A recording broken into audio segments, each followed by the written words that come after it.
Hello guys, welcome to our channel pharma reporter, जिसमें आज हम स्टार्ट करने जा रहे हैं अपनी लेक्चर सीरीज।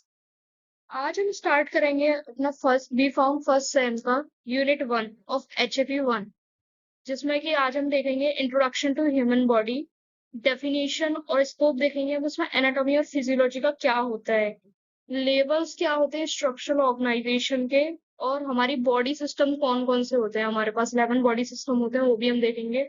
देन हम देखेंगे बेसिक लाइफ प्रोसेसेस कौन कौन सी होती हैं, हीमोस्टेसिस क्या होता है, सॉरी होम्योस्टेसिस क्या होता है, and then basic anatomical terminology भी देखेंगे हम इसमें। तो चलो हम स्टार्ट करते हैं अपना लेक्चर। तो पीसीआई के सिलेबस के अकॉर्डिंग देखा जाए तो हमारा फर्स्ट टॉपिक बनता है इस यूनिट में से definition and scope of anatomy and physiology. Physiology क्या होती है, एनाटॉमी क्या होती है, तो पहले हम उसकी डेफिनेशन देख लेते हैं, देन हम उसका स्कोप डिस्कस करेंगे। तो डेफिनेशन में एनाटॉमी आपने बहुत बार सुना होगा। एनाटॉमी होता है basically structural study, human body की, उसके पार्ट्स की स्ट्रक्चरल स्टडी है, कैसी है हमारी बॉडी, उसका स्ट्रक्चर कैसा है, तो ये पार्ट है उसका स्ट्रक्चर कैसा है, ये सारी चीजें आ जाती है हमारी एनाटॉमी में। और बात करें फिजियोलॉजी में, तो उन्हीं स्ट्रक्चर के क्या क्या फंक्शन है, वो कौन कौन सी लाइफ प्रोसेसेस को कैरी आउट करते हैं, ये सब आ जाता है हमारी फिजियोलॉजी में। फिजियोलॉजी देखा जाए तो फंक्शनल स्टडी, आप ऐसे याद करते हो फिजियोलॉजी फंक्शनल, लाइक थोड़ा सा सेम साउंड कर रहा है, तो आप इससे भी याद रख सकते हैं। बात कर लेते हैं हम स्कोप क्या क्या होते हैं एनाटॉमी फिजियोलॉजी के। तो इसमें वेरियस पॉइंट्स आ सकते हैं, जैसे कि हमारी ह्यूमन बॉडी को समझने में हेल्प करता है कि वो कैसे बनी हुई है, कैसे काम करती है, ये सब में सबसे मेजर रोल प्ले करता है एनाटॉमी और फिजियोलॉजी। क्योंकि आपको अभी बताया एनाटॉमी स्ट्रक्चरल स्टडी होती है और फिजियोलॉजी उसके फंक्शंस क्या क्या होते हैं स्ट्रक्चर के, वो। देन उसके बाद रिलेशन पता चलता है हमें कि स्ट्रक्चर और फंक्शन के बीच में क्या रिलेशन होगा। और उसके बाद हमारी मेडिसिन, फार्मेसी, फिजियोथेरेपी और हेल्थ साइंस में भी एक इम्पॉर्टेंट रोल प्ले करता है एनाटॉमी और फिजियोलॉजी। और हमें इससे हम ये पता लगा सकते हैं कि हमें क्या डिसीज है या फिर कैसे उसका ट्रीटमेंट वर्क करेगा। जैसे अज्यूम करो कि पेनक्रियाज है, वो इंसुलिन सिक्रेट करती हैं, अगर वो फेल हो रही है इंसुलिन सिक्रेट करने में, तो उससे हमें क्या होगा, डायबिटीज। तो ये हमें कैसे पता चलेगा, एनाटॉमी और फिजियोलॉजी के थ्रू ही पता चला, क्योंकि हमें फिजियोलॉजी पता थी पेनक्रियाज की कि वो इंसुलिन को रिलीज करती, इंसुलिन को सीक्रेट करती है। उसके बाद ये एक ना मेडिकल और बायोलॉजिकल सब्जेक्ट्स के लिए बेसिक लेवल होता है एनाटॉमी और फिजियोलॉजी। आपने हर जगह पढ़ा होगा, जो भी बायोलॉजी वाले स्टूडेंट हैं वो रिलेट कर पा रहे होंगे, सेल तो उन्होंने बहुत अच्छे से पढ़ा होगा। देन उसके बाद डेली लाइफ में भी काफी यूजफुल होता है, जिससे हमें पता चलता है हमारी बॉडी कैसे अपना बैलेंस मेंटेन करती है। होम्योस्टेसिस के बारे में पता चलता है, और कैसे चेंजेस कोई होते हैं तो उससे कैसे रिएक्ट करती है। तो अब हमारा नेक्स्ट टॉपिक है लेवल ऑफ स्ट्रक्चरल ऑर्गेनाइजेशन। मतलब इसमें हम देखेंगे, टॉपिक ये कह रहा है कि हमारी जो बॉडी का स्ट्रक्चर है वो जिस तरीके से ऑर्गेनाइज हुए, तो उसमें छोटे से बड़े तक कौन कौन से लेवल है, तो हम वो समझेंगे इसमें। तो हमारी बॉडी जो अरेंज है वो स्मॉलेस्ट टू लार्जेस्ट ही अरेंज है, हर चीज वैसे ही अरेंज होती है। तो जो हमारा फर्स्ट लेवल होता है वो होता है केमिकल लेवल।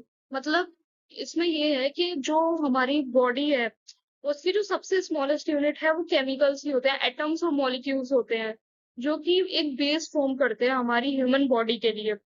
जैसे कि वाटर मॉलिक्यूल्स हो गए, डीएनए हेलिक्स हो गए, उसके बाद प्रोटीन्स हो गए, कार्बोहाइड्रेट हो गए, और ये मॉलिक्यूल काफी ज्यादा इसेंशियल होते हैं लाइफ प्रोसेस के लिए। उसके बाद सेकेंड लेवल देखा जाए तो वो होता है सेल्यूलर लेवल। तो सेल्यूलर लेवल को, सेल को हम क्या बोलते हैं, basic fundamental and structural unit of life. तो ये बेसिक यूनिट होती है लाइफ की, सेल। उसके बाद हमारी जो ईच सेल होती है उसके अंदर ऑर्गेनेलीज होते हैं। मतलब जैसे कि हमारे अंदर डिफरेंट डिफरेंट बॉडी पार्ट्स होते हैं, हमारे अंदर डिफरेंट डिफरेंट ऑर्गन्स होते हैं, वैसे कि सेल के अंदर ऑर्गेनेलीज होते हैं, जैसे कि न्यूक्लियस, माइटोकॉन्ड्रिया, साइटोप्लाज्म, राइबोसोम्स, ऐसे जिनके स्पेसिफिक फंक्शन होते हैं और वो परफॉर्म करते हैं। अब सेल्यूलर लेवल में देखा जाए तो जैसे मसल सेल्स हैं, वो अपना काम करती हैं, वो कॉन्ट्रेक्शन कराती हैं, रिलैक्सेशन कराती हैं। नर्व सेल्स सिग्नल्स को ट्रांसमिट करती हैं। तो ये, तो अगर हम बात करें स्ट्रक्चरल ऑर्गेनाइजेशन में अपने थर्ड लेवल की, तो वो होता है टिश्यू लेवल। तो टिश्यू क्या होता है, ग्रुप ऑफ सेल्स को तो हम टिश्यू बोलते हैं। तो जब बहुत काफी सारे, मतलब एक ग्रुप ऑफ सेल आके इकट्ठा होता है जिसका कॉमन फंक्शन होता है और सिमिलर टाइप के सेल्स होते हैं, तो वो एक टिश्यू फॉर्म कर लेते हैं, जो कि हमारा थर्ड लेवल होता है। अब फोर टाइप, मेन टाइप के टिश्यू होते हैं हमारी ह्यूमन बॉडी में, जैसे epithelial tissue, connective tissue, muscular और नर्वस टिश्यू। जिनके अलग अलग फंक्शंस होते हैं और ये अपने अलग अलग फंक्शंस को करते हैं। उसके बाद हमारा फोर्थ लेवल देखा जाए तो होता है ऑर्गन लेवल। लाइक ऑर्गन कैसे बनते हैं? ऑर्गन जब हमारे बहुत सारे टिश्यू आपस में आके कंबाइन करते हैं तभी ऑर्गन बनते हैं ना। तो जब बहुत सारे डिफरेंट टिश्यूज आपस में आके कंबाइन करते हैं तो एक स्पेसिफिक ऑर्गन का फॉर्मेशन होता है जो कि अपना फंक्शन करता है। जैसे कि हार्ट को देख लिया जाए तो ब्लड को पंप करता है, लंग्स तो एक्सचेंज ऑफ गैसेस। तो इसी तरीके से अलग अलग ऑर्गन बनते हैं और वो हमारा हो जाता है फोर्थ लेवल। अब फिफ्थ लेवल में देखा जाए तो काफी सारे ऑर्गन एक साथ आएंगे। तो काफी सारे ऑर्गन एक साथ आते हैं तो बनता है एक ऑर्गन सिस्टम जो कि अपना काम करते हैं प्रॉपर ह्यूमन बॉडी को प्रॉपर मेंटेनेंस प्रोवाइड कराने के लिए। अब उसमें जैसे एग्जांपल देखा जाए हमारे कौन कौन से ऑर्गन सिस्टम होते हैं, तो digestive system, nervous system, cardiovascular system, ये सारे हमारे होते हैं।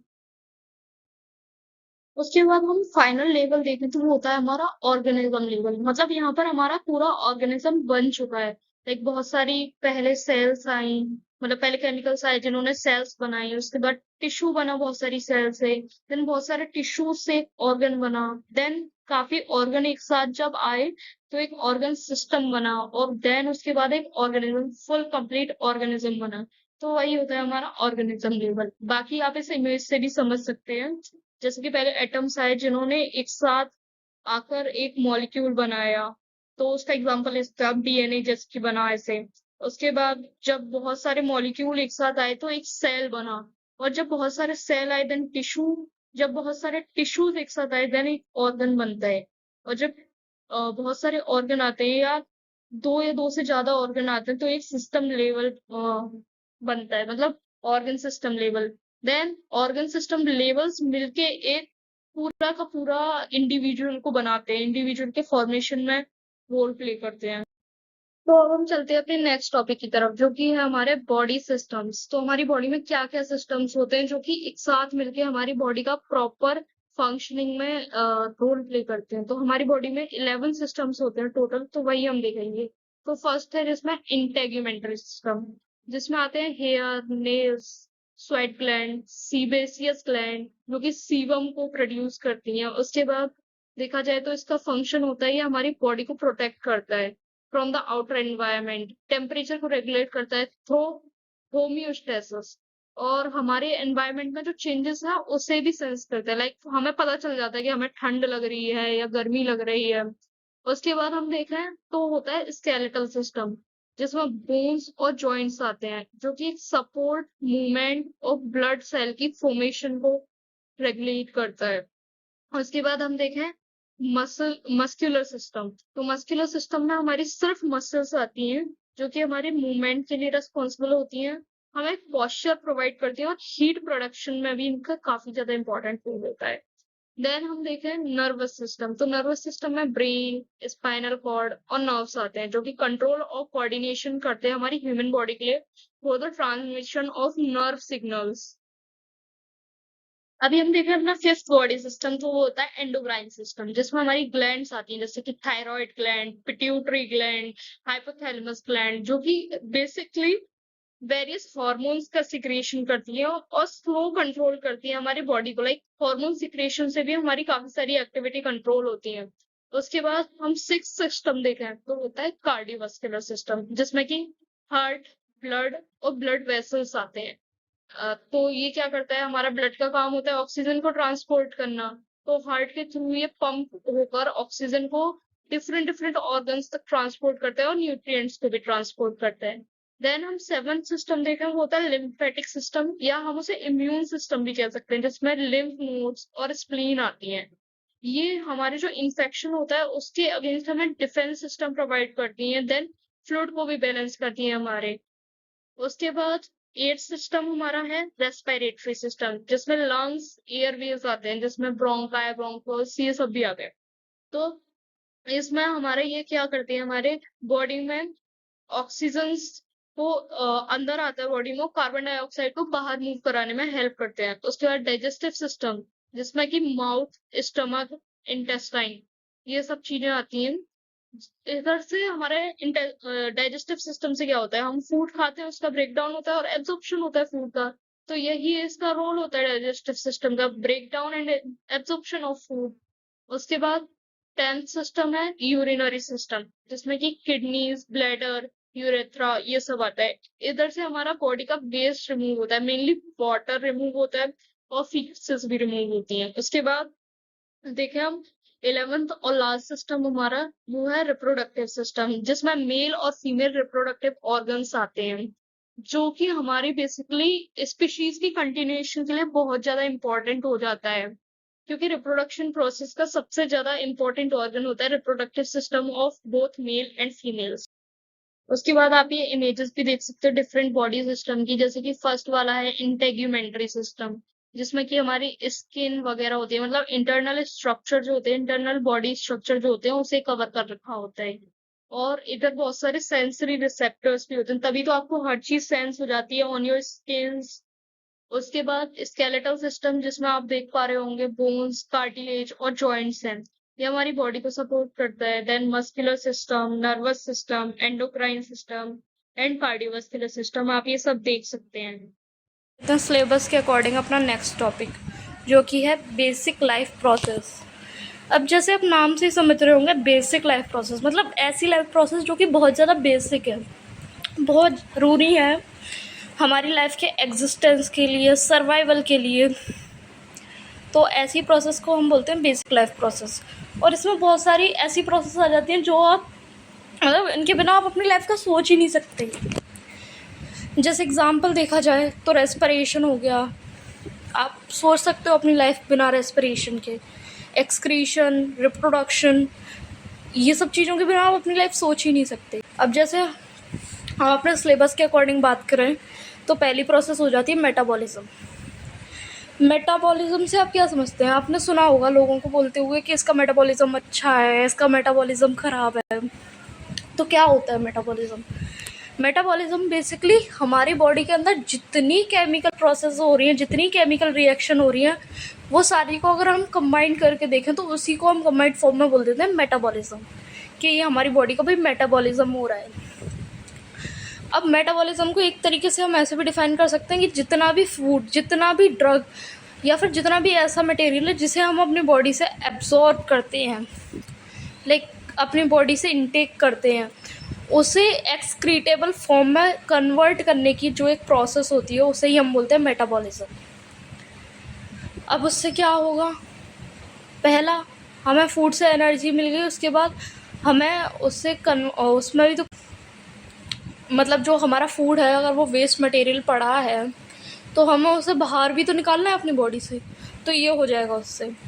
अब मेटाबॉलिज्म में देखा जाए तो दो प्रोसेस होती हैं, कैटाबॉलिज्म और एनाबॉलिज्म। कैटाबॉलिज्म से आपको कुछ कट ऐसा समझ आ रहा है तो ऐसे याद रखिए इसे कि एक बड़ा सब्सटेंस है जिससे अगर बहुत सारे छोटे छोटे सब्सटेंस होते हैं ये वो ब्रेक डाउन होके छोटे सब्सटेंसेस का फॉर्मेशन करते हैं, उस प्रोसेस को हम बोलते हैं कैटाबॉलिज्म। और एनाबॉलिज्म बिल्कुल जस्ट इसका उल्टा होता है, मतलब बहुत सारे छोटे सब्सटेंसेस आपस में कंबाइंड होकर एक बड़े सब्सटेंस का फॉर्मेशन करते हैं, that is anabolism. Next process को देखें तो वो है रेस्पिरेशन। ये ऐसी प्रोसेस है जिससे हम ऑक्सीजन को अपनी बॉडी के अंदर लेते हैं और कार्बन डाइऑक्साइड को बाहर निकालते हैं। ऑक्सीजन जो होता है हमारी बॉडी में एनर्जी के लिए यूज़ होता है, मतलब फूड से जो एनर्जी बनती है उसके लिए हमारा ऑक्सीजन रिस्पॉन्सिबल होता है सेल के अंदर। सेल को एनर्जी भी तो चाहिए भाई काम करने के लिए, तो उसके लिए हमारा ऑक्सीजन रिस्पॉन्सिबल होता है। अभी ऑक्सीजन पहुंचा कैसे हर सेल के पास? तो वो पहुंचता है ब्लड के थ्रू।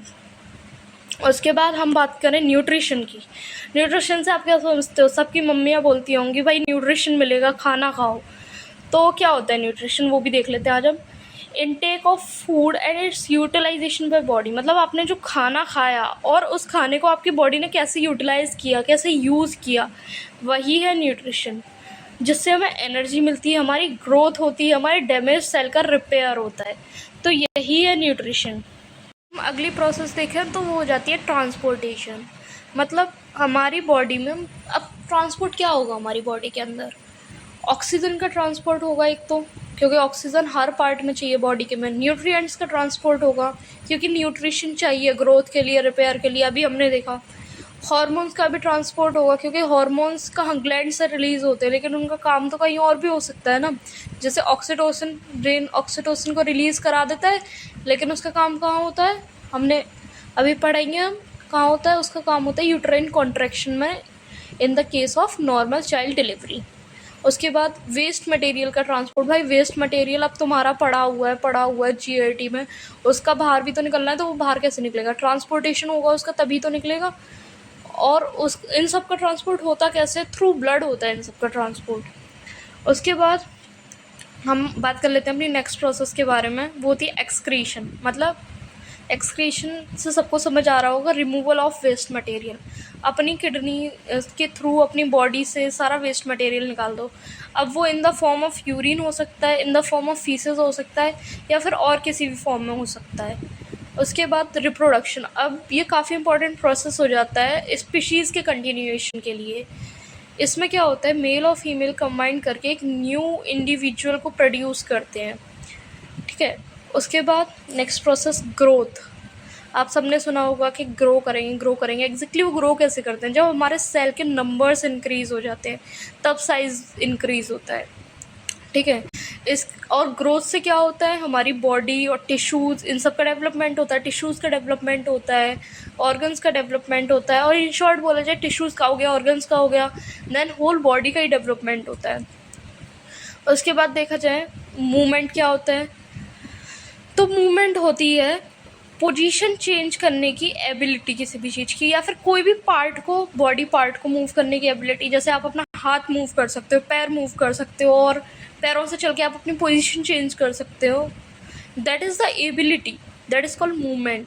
उसके बाद इसमें अब दो टाइप के मूवमेंट हो सकते हैं, आपने सुना होगा वॉलेंट्री मूवमेंट, इनवॉलेंट्री मूवमेंट। अब वॉलेंट्री मूवमेंट क्या होते हैं, जो आप अपनी मर्जी से कर सकते हो, लेकिन इनवॉलेंट्री पे आपकी कोई मर्जी नहीं चलेगी, वो होना है तो होना है। अब इनवॉलेंट्री मूवमेंट में क्या हो सकता है, ऐसी कौन सी चीज़ है भाई जिस पर आपकी मर्जी नहीं चलेगी, हार्ट बीट आप नहीं कंट्रोल कर सकते कि भाई हमारा तो मन है, हम तो इसे ना 2 मिनट रोक के रखेंगे, नहीं रोक सकते हो आप। वो जब ही रुकेगी जब या तो इंसान डेड है, वो उसी केस में रुक सकती है। लेकिन वॉलेंट्री मूवमेंट जैसे कि movement of your hand, walking, this is a voluntary movement. ये आप अपनी इच्छा से कर सकते हो, और ना चाहो आप नहीं भी कर सकते, लेकिन इनवॉलेंट्री मूवमेंट में आप ऐसा कंट्रोल नहीं कर सकते। अब एक चीज़ आती है सेंसिटिविटी, यानी कि स्टिमुलस को जो हमारी रिस्पॉन्स करने की एबिलिटी होती है, जैसे कोई भी स्टिमुलस आया उसे रिस्पॉन्स करने की जो एबिलिटी होती है उसे हम बोलते हैं सेंसिटिविटी। यानी detecting and reacting to the changes in the environment, यानी एनवायरनमेंट में कोई चेंज हुआ और आपकी बॉडी ने उससे रिएक्ट किया, उसे बोलेंगे सेंसिटिविटी। जैसे बोलते हैं ना, हमें तो भाई सब बहुत ज़्यादा सेंसिटिव है, हम तो मतलब उनकी बॉडी सेंस कर पाती है और उससे रिएक्ट कर पाती है, वही होती है सेंसिटिविटी।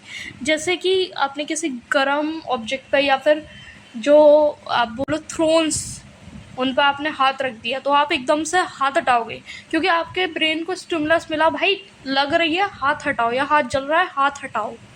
तो ये होता है सेंसिटिविटी या फिर रिस्पॉन्स टू स्टिमुलाई, कुछ भी बोल सकते हैं हम इसे। उसके बाद होता है एक बहुत इंपॉर्टेंट प्रोसेस आती है होम्योस्टेसिस, जो आपके सिलेबस में बहुत ज़्यादा डिटेल में है भी। तो होम्योस्टेसिस ये होता क्या है, अब ये 2 वर्ड से बना है। होम्यो मतलब सेम, स्टेसिस मतलब स्टेट, मतलब ऐसी एबिलिटी जिससे हमारी बॉडी की सेम स्टेट बनी रहे, यानी कि maintaining a stable internal environment, मतलब इंटरनल एनवायरनमेंट जो है वो स्टेबल बना रहे। जैसे कि आपने देखा होगा हमारी बॉडी का टेम्परेचर 37 डिग्री सेल्सियस रहता है, चाहे बाहर ठंड होती है या गर्मी भी होती है। गर्मियों में कहाँ 45 तक भी पहुँच जाता है टेम्परेचर, और ठंडियों में 7-8 डिग्री सेल्सियस तक भी पहुँच जाता है हमारे एरिया में। लेकिन यहाँ हमारी बॉडी का टेम्परेचर कितना रहता है 37 डिग्री सेल्सियस। तो वो चीज़ एक मेंटेन हो रखी है, स्टेबल एनवायरनमेंट मेंटेन हो रखा है, उसे ही हम बोलते हैं जो होम्योस्टेसिस। अब होम्योस्टेसिस को देखा जाए तो ये फीडबैक सिस्टम से काम करता है। जैसे कि हमारी बॉडी में कुछ चेंजेस हुए, उसका जो अब जो चेंजेस हुए वो था स्टिमुलस, ठीक है। स्टिमुलस गया, उसने कंट्रोल सेंटर को बोला कि हाँ भाई चेंजेस हो रहे हैं, कंट्रोल सेंटर ने बोला एक्शन लो, तो एक्शन होगा। ये होता है फीडबैक सिस्टम, जिससे कि हमारी बॉडी की इक्विलिब्रियम कंडीशन मेंटेन होती है। जैसे कि ये लिखा भी है, when there are some changes take place in the internal environment, the body's feedback system works to take back it into the normal. जैसे भाई एनवायरनमेंट नॉर्मल था अपनी बॉडी का, लेकिन बाहर कुछ चेंजेस हुए, अब उससे अंदर वाला इफेक्ट तो हो रहा था। जैसे ब्लड प्रेशर हाई हो गया, ठीक है, हमारी बॉडी ने एकदम से स्टिमुलस आया, भाई ब्लड प्रेशर हाई हो गया, रिसेप्टर को बोला हाई हो गया, रिसेप्टर ने सीधा ब्रेन को सिग्नल भेजा, बोला कि हाई हो गया भाई, इसे ठीक करो, बहुत दिक्कत हो रही है। तो ब्रेन ने क्या किया, सिग्नल भेजा और तुरंत ब्लड प्रेशर हमारा नॉर्मल हो गया। तो ये क्या हुआ, ये एक फीडबैक सिस्टम ही तो है कि रिसेप्टर ने सिग्नल भेजा, ब्रेन ने फिर उसका फीडबैक दिया, जिसकी वजह से वो ठीक हो गया रिस्पॉन्स में। तो हम देखें फीडबैक सिस्टम में 3 चीज़ काम करती हैं बेसिकली। पहला रिसेप्टर, दूसरा कंट्रोल सेंटर और तीसरा इफेक्टर। अब हम बात कर लेते हैं इन सब की डिटेल में कि होता क्या है भाई, रिसेप्टर क्या है, कंट्रोल सेंटर क्या है, क्या काम है इसका, इफेक्टर क्या है। तो रिसेप्टर की अगर बात करें तो हमारी बॉडी में ऐसा स्ट्रक्चर है जो हमारी बॉडी में चेंजेस आए ना उन्हें डिटेक्ट करता है। जो हमारी इंटरनल एनवायरनमेंट में बॉडी के में चेंजेस हो रहे हैं ना उन्हें डिटेक्ट कर लेता है। जैसे कि नॉर्मल बर्थ होने वाली, नॉर्मल चाइल्ड बर्थ, उसमें कॉन्ट्रैक्शन हो रहा है, वो उसे डिटेक्ट कर लेगा कि भाई कॉन्ट्रैक्शन हो रहा है, हमें और ज़्यादा कराने हैं। तो यही काम होता है रिसेप्टर का। उसके बाद देखें हम कंट्रोल सेंटर। तो कंट्रोल सेंटर से आपको समझ आ रहा होगा कि पूरा सब कुछ कंट्रोल करके रखता होगा।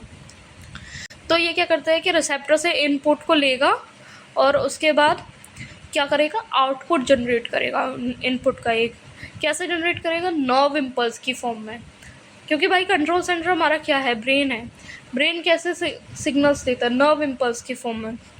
तो वो नर्व इम्पल्स की फॉर्म में सिग्नल जनरेट करेगा, या हो सकता है कोई हार्मोन रिलीज करे, ठीक है। जैसे अभी चाइल्ड बर्थ का एग्जांपल दिया, तो उसमें नर्व इम्पल्स नहीं, हार्मोन रिलीज करता है वो ऑक्सीटोसिन, या फिर और भी कोई अदर केमिकल सिग्नल दे सकता है वो in the form of that response. अब उसके बाद देखा है इफेक्टर। इफेक्टर क्या होता है, इफेक्टर हमारी बॉडी का वो स्ट्रक्चर या कह सकते हैं वो पार्ट होता है जो कि ना, अब भाई ब्रेन ने तो तुम्हें दे दिया आउटपुट, यानी कंट्रोल सेंटर ने तो दे दिया, तो कंट्रोल सेंटर से जो आउटपुट को लेता है देन उसके बाद रिस्पॉन्स करता है, ठीक है। उसके बाद मतलब कंट्रोल सेंटर की कमांड करेगा और रिस्पॉन्स करेगा। अब देखो इसे एक एग्जांपल से समझें, तो जैसे मंत्री होता है ना, मंत्री आके बताता है कि हाँ भाई राजा को आके बताएगा कि राजा साहब हमारे ना राज्य पे हमला कर दिया इन्होंने। तो अब राजा इधर कौन है, कंट्रोल सेंटर। उसने उससे मंत्री से इनपुट लिया कि हाँ भाई कर दिया। उसके बाद उसने क्या किया, आउटपुट दिया किसे, अपनी जो फोर्स थी, जो आर्मी थी, उसे बोला कि जाओ हमारे पे हमला किया, जाके फाइट बैक, है ना, ऐसे करके। तो अब उस टाइप में उनकी फोर्स क्या हो गई, आर्मी क्या हो गई, वो इफेक्टर हो गई, ठीक है। तो आप ऐसे याद रख सकते हैं। उसके बाद देखा टाइप ऑफ फीडबैक सिस्टम। अब ये फीडबैक सिस्टम तो हम पढ़ रहे हैं, समझ आ गया हमें भाई क्या होता है, पर इसके भी ना 2 टाइप्स होते हैं, पॉजिटिव फीडबैक सिस्टम और नेगेटिव फीडबैक सिस्टम। अब हम देख लें अपने फर्स्ट फीडबैक सिस्टम को, तो वो होने वाला है हमारा नेगेटिव फीडबैक सिस्टम। मतलब ऐसा सिस्टम कि अगर कोई चेंजेस आ रहे हैं तो उसे रिवर्स कर देगा या डिक्रीज कर देगा, ठीक है।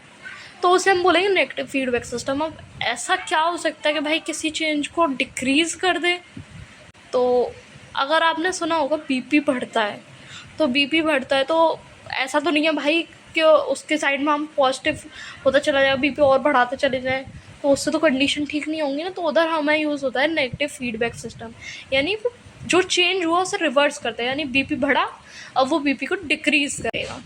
तो इधर स्टिमुलस क्या जनरेट होता है कि हमारा हार्ट रेट इंक्रीज़ हुआ, जिसकी वजह से हमारा ब्लड का प्रेशर इंक्रीज़ हो जाएगा, ठीक है। अब ब्लड का प्रेशर इंक्रीज़ होगा तो जो रिसेप्टर्स होते हैं वहाँ पे, यानी बैरो रिसेप्टर होते हैं वो हार्ट में, जो कि ये ब्लड प्रेशर को जो सेंस करते हैं, तो ये एक्टिवेट हो जाते हैं और उसके बाद इनपुट सेंड कर देते हैं कंट्रोल सेंटर पे नर्व इम्पल्स के थ्रू। बोलते नर्व इम्पल्स को बोलते हैं कि जाओ भाई कंट्रोल सेंटर के पास जाओ इनपुट लेके और बता दो उसे कि ब्लड प्रेशर इंक्रीज़ हो गया। अब कंट्रोल सेंटर को ये चीज़ पता चली इनपुट आया उसके पास कि ब्लड प्रेशर इंक्रीज हो गया, कंट्रोल सेंटर एकदम से ऑर्डर देता है हमारी ब्लड वेसल्स को कि डायलेट हो जाओ। डायलेट मतलब अपना एरिया जो डायमीटर है उसे इंक्रीज कर दो। अब आप खुद ही सोचो, किसी चीज़ का डायमीटर है वो इंक्रीज हो जाएगा, तो अब जो ब्लड वहाँ पे जो प्रेशर से वो फ्लो कर रहा था उधर, तो उसका प्रेशर डिक्रीज हो जाएगा क्योंकि उसे आराम से निकलने की जगह मिल जाएगी। तो यही काम होता है इधर। और रिस्पॉन्स में क्या होता है, हमारा ब्लड प्रेशर जो होता है भाई डिक्रीज हो जाता है, हमारी कंडीशन नॉर्मल हो जाती है, बॉडी हमारी होम्योस्टेसिस अचीव कर लेती है, नॉर्मल कंडीशन पे आ जाती है। नेक्स्ट हम अपना फीडबैक सिस्टम देखें तो वो होता है पॉजिटिव फीडबैक सिस्टम। अब ये नेगेटिव फीडबैक सिस्टम के जस्ट अपोजिट होता है। मतलब नेगेटिव में क्या हो रहा था, जो चेंज हो रहा था उसे रिवर्स कर रहा था या डिक्रीज कर रहा था। इधर क्या हुआ, जो चेंज हो रहा है उसे और ज़्यादा इंक्रीज करेगा, मतलब चेंज के फेवर में जा रहे हैं इस बार तो हम। तो ऐसा क्या कंडीशन हो सकती है कि भाई जो चेंज हो रहा है हम उसके फेवर में जाएंगे? तो ऐसी कंडीशन नॉर्मल चाइल्ड बर्थ। तो नॉर्मल चाइल्ड बर्थ में क्या होता है कि हमारा जो बेबी होता है, बेबी का हेड जो होता है सर्विक्स की साइड होता है, जिसकी वजह से कॉन्ट्रैक्शन होने लग जाते हैं।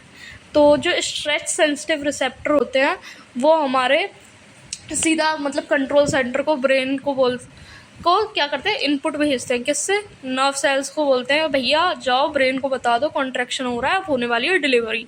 तो ब्रेन क्या करता है, कलेक्ट कर रहा है उसमें सारा इनपुट, देन वो बोलेगा यूट्रस मसल्स को कि और ज़्यादा कॉन्ट्रैक्शन करो। जितना ज़्यादा कॉन्ट्रैक्शन होगा उतना ज़्यादा ईजीली चाइल्ड बर्थ हो जाएगी। ठीक है, तो अब कॉन्ट्रैक्शन हुआ कैसे, ब्रेन ने क्या किया, जब हमने बताया था कंट्रोल सेंटर में कैसे कैसे चेंजेस आ सकते हैं, हार्मोन्स के थ्रू या नर्व इम्पल्स के थ्रू। तो इधर वो एक हार्मोन रिलीज कराता है जिससे बोलते हैं हम ऑक्सीटोसिन। ऑक्सीटोसिन ने क्या किया, और ज़्यादा कॉन्ट्रैक्शन करा दिए। अब जितने ज़्यादा कॉन्ट्रैक्शन हुए उतना ऑक्सीटोसिन रिलीज हुआ। इसी तरीके से यही चीज़ साइमल्टेनियसली होती है और सक्सेसफुल चाइल्ड बर्थ हो जाती है। तो ये हो गया हमारा पॉजिटिव फीडबैक सिस्टम। करेंगे अपने पार्ट 1 का last topic, standard anatomical positions.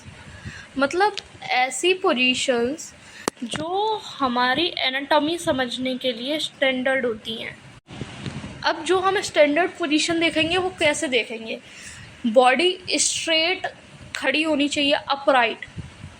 ठीक है, उसका फेस फ्रंट फेसिंग होना चाहिए, आर्म्स उसकी दोनों साइड में होनी चाहिए, और जो पाम्स होनी चाहिए वो ओपन होनी चाहिए फ्रंट साइड में, और जो उसके फीट्स होने चाहिए उनके बीच में थोड़ा सा गैप होना चाहिए। ये एक रेफरेंस पोजीशन हो जाती है हमारी एनाटॉमिकल पोजीशन के डिस्क्रिप्शन के लिए। अब डायरेक्शन वाइज देखें बॉडी के पार्ट्स के लोकेशन बताने के लिए, तो हमारे पास कुछ पॉइंट्स होते हैं, जैसे कि पहला होता है इसमें सुपीरियर। सुपीरियर मतलब हेड की साइड जितनी भी डायरेक्शन हम बताएंगे उसे हम बोलेंगे सुपीरियर डायरेक्शन में। इन्फीरियर यानी फीट की साइड, नीचे की साइड जितनी भी डायरेक्शन होंगी उसे हम बोलेंगे फीट की साइड, जैसे लंग्स। ठीक है, लंग्स, अब हमने क्यों बोल दिया लंग्स? लंग्स जो स्टमक है, मतलब जो लंग्स है वो ब्रेन से तो इन्फीरियर है, लेकिन अगर हम इसे सुपीरियर के केस में बोलना चाहें तो स्टमक से ये सुपीरियर हो जाएगा, क्योंकि स्टमक से ये ऊपर है इसलिए स्टमक से सुपीरियर हो जाएगा। लेकिन अगर हम इन्फीरियरिटी केस में देखें तो ये ब्रेन से नीचे है तो ये इन्फीरियर वाले उसमें आ जाएगा डेफिनेशन में। उसके बाद हम देखें अगर वेंट्रल, वेंट्रल यानी कि फ्रंट साइड में, जैसे कि चेस्ट जो है वो स्पाइन से वेंट्रल है। ठीक है, स्पाइन जो है वो इंटीरियर है। ठीक है, उसके बाद पोस्टीरियर, मतलब इसे हम डॉर्सल भी कह देते हैं। ठीक है, मतलब बैक साइड में, डॉर्सल दूर, ऐसे करके याद रख लो आप, डॉर्सल दूर। ठीक है, तो वो बैक साइड में हो गया। अब स्पाइन जो होती है हमारे हार्ट के पीछे होती है, यानी कि हार्ट से डॉर्सल होती है। उसके मीडियल, मीडियल क्या होता है, मिड लाइन की तरफ यानी सेंटर के पास। लेटरल, लेटरल का मतलब होता है ये होता है मीडियल से जस्ट अपोजिट, यानी कि मिड लाइन से दूर, या फिर साइड में बोल सकते हैं हम इसे। उसके बाद प्रॉक्सिमल, प्रॉक्सिमल होता है ट्रंक के पास। अब ट्रंक क्या होते हैं, जैसे कि लिम्स में कह सकते हैं हम उसे, हमारे हाथ या पैर की पोजीशन बताने के लिए हम कह सकते हैं, जैसे एल्बो रिस्ट से प्रॉक्सिमल है, ये हम एग्जांपल दे सकते हैं। जो हमारी एल्बो है वो रिस्ट से प्रॉक्सिमल है। उसके बाद डिस्टल मतलब ट्रंक से दूर, जैसे फिंगर्स एल्बो से डिस्टल हैं, ठीक है। उसके बाद सुपरफिशियल यानी सरफेस के पास, सुपरफिशियल सरफेस के पास। उसके बाद डीप, डीप का तो आपको सबको मतलब पता होगा, अंदर की तरफ यानी कि सरफेस से दूर। सरफेस क्या होती है? आउटर लेयर, और अंदर की तरफ यानी डीप मतलब सरफेस से दूर। अब हम आगे देखें तो हमारे आ जाते हैं बॉडी प्लेन्स, यानी कि इमेजिनरी कट्स हमारी बॉडी में जो हमारी बॉडी को डिवाइड करते हैं। तो सेगिटल प्लेन होता है जो बॉडी को लेफ्ट और राइट साइड में डिवाइड करता है। फ्रंटल होता है, और फिर उसके बाद होता है कोरोनल प्लेन जो बॉडी को फ्रंट और बैक में डिवाइड करता है। फ्रंटल और कोरोनल सेम होता है जो बॉडी को फ्रंट और बैक में डिवाइड करता है। उसके बाद हम देखें ट्रांसवर्स प्लेन या हॉरिजॉन्टल प्लेन, तो वो होता है बॉडी को टॉप और बॉटम में डिवाइड करता है। अब ये ट्रांसफ़र तो आपको बहुत ज़्यादा सुनने को मिलेगा, आपको बोला जाएगा ट्रांसफ़र सेक्शन कट कीजिए, ठीक है। तो ये तो आपको बहुत ज़्यादा सुनने को मिलेगा। उसके बाद हम देखें बॉडी कैविटीज़ की बात करें, कौन कौन सी कैविटीज़ होती है हमारी बॉडी में। तो क्रेनियल कैविटी, मतलब पहली बात तो कैविटी क्या होता है? बॉडी के अंदर ऐसी कोई खाली स्पेसेस, मतलब खाली जगह जहाँ पे ऑर्गन्स होते हैं। तो अब हम कैविटी की बात करें तो मेनली 4 कैविटीज़ होती हैं। पहली होती है क्रेनियल जिसमें हमारा ब्रेन होता है। दूसरी होती है थोरेसिक कैविटी जिसमें हार्ट और लंग्स होते हैं। तीसरी होती है हमारी एब्डोमिनल कैविटी जिसमें हमारा जीआई ट्रैक्ट होता है, स्टमक, इंटेस्टाइन, लीवर, ये सब चीज़ें होती हैं। उसके बाद होती है हमारी पेल्विक कैविटी जिसमें हमारा ब्लैडर और रिप्रोडक्टिव ऑर्गन्स होते हैं। बाकी अब आप समझने के लिए आगे इमेज भी देख सकते हो जिसमें कि हमारे जो प्लेन्स हैं वो मेंशन्ड है, पोजीशंस हैं वो मेंशन्ड है। जैसे सुपीरियर इसमें दिखा रखा है अबव द हेड यानी कि अपर साइड, इन्फीरियर इसने दिखा रखा है ब्लो, एंटीरियर फ्रंट साइड में इसने दिखा रखा है, पोस्टीरियर बैक साइड में, medial towards the mid line दिखा रखा है, इसने मिड लाइन शो कर रखी है, लेटरल साइड की तरफ दिखा रखा है यानी मिड लाइन से दूर। उसके बाद ट्रांसवर्स प्लेन इसने दिखा रखा है, अपर और लोअर पार्ट को डिवाइड करता है। कोरोनल प्लेन इसने दिखा रखा है, सेगेटल प्लेन इसने दिखा रखा है। तो आप ये इमेज से भी देख सकते हैं। सो हमारा यहाँ पे फर्स्ट पार्ट कंप्लीट होता है। If you like the video then like, comment, share and subscribe for more content. And अगर आपको कोई भी डाउट है तो you can ask in the comment section. And thanks for watching.